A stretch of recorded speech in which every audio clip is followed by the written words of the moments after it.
자, 그럼 법원 분위기는 어떤지 법조팀 이준희 기자에게 더 물어보겠습니다.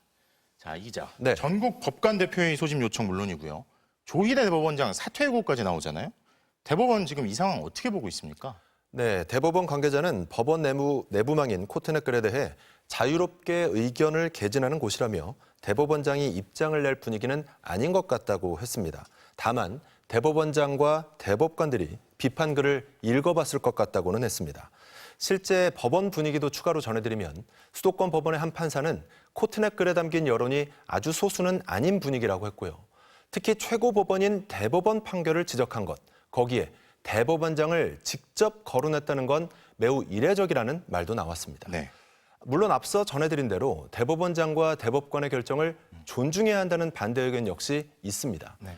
전국 법관 대표회의 쪽 추가 취재한 바로는 아직 소집이 결정되지는 않았는데 지도부가 상황을 주시하는 걸로 파악됐습니다.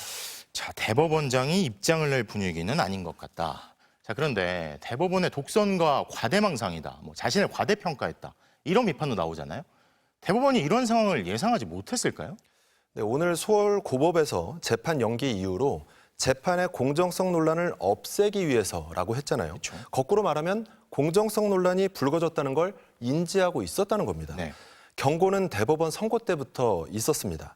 반대 의견을 낸 두 재판관이 설득과 숙고의 성숙 기간을 거치지 않은 결론은 당사자들과 국민을 납득시키는 데 실패할 수 있다는 우려를 판결문에 밝혔는데요. 네. 전체 80여 쪽 판결문의 절반을 반대 의견이 차지하기도 했습니다. 대법원은 판결 당일 보도자료를 내고 공직선거법 취지에 따라 신속하고 깊이 있는 집중 심리를 해서 사건의 적시 처리를 도모했다 이렇게 자평을 했는데요. 네.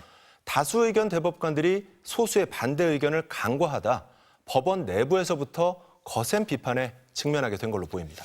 자, 그러면 선거운동 기간에는 그렇고 만약에 대선 이후, 만약에 이재명 후보가 당선이 될 경우에 그 이후 재판 일정은 어떻게 됩니까? 네, 헌법 84조를 어떻게 해석하느냐에 달려 있습니다. 대통령은 내란 또는 외환의 죄를 범한 경우를 빼고는 소추를 받지 않는다. 여기서 소추의 개념이 관건인데요. 네.